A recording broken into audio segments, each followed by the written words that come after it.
రత్నబాబు గారు ఆ, గేదెలు గడ్డి ఎందుకు తింటాయండి? వాటికి వంట రాదు కాబట్టి. హాయ్, మీకు వంట వచ్చా అండి? బాబు ఈ ఇంటికి వెళ్ళాలి. వెళ్ళండి. ఇలా అందరికి చెప్పుకుంటూ పోతే ఎప్పటికి వెళ్తారు? ఒరే, హాయ్, నేను ఎమ్మెల్యే అయిన తర్వాత పెట్టే మొట్టమొదటి సంతకం ఏంటో తెలుసా? రాజీనామా అండి. అమ్మాయి ఏం చదువుకుంది? ఇంజనీరింగ్. పెద్ద చదువు అండి. రై, అమ్మాయిని ఏమైనా అడగాలంటే అడగరా? ఇంపార్టెంట్ క్వశ్చన్లు అడగండి, చదువుకొని సాలలేదు కదా. ఒరే గడబాబు, మా ఇంట్లో టీవీ రావట్లేదురా. తాడుగట్లాగే పల్టీలు కొట్టుకుంటూ గుమ్మం దాకా వచ్చేద్ది.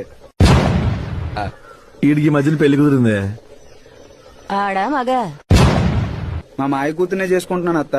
అయ్యో పాపం, ఆ పిల్లకేం పోయే కాలం. బావా, మీ అక్క పెప్సిడెంట్ వాడుతుందా కోల్గేట్ వాడుతుందా? ఎప్పల్లా కాదు సార్, ఇది చాలా ఇంపార్టెంట్ లైఫ్ ఇన్సూరెన్స్ ప్లాన్ అండి. మీరు చచ్చిపోతే డబ్బులు వస్తాయి. అలాగేనండి, నేను చచ్చిపోగానే ఫోన్ చేస్తాను, వచ్చి డబ్బులు ఇచ్చేయండి. నాకు కూడా ఇలాంటి రాంగ్ కాల్స్ వచ్చినాయి. లాటరీ తగిలిందని ఫోన్ చేశారు.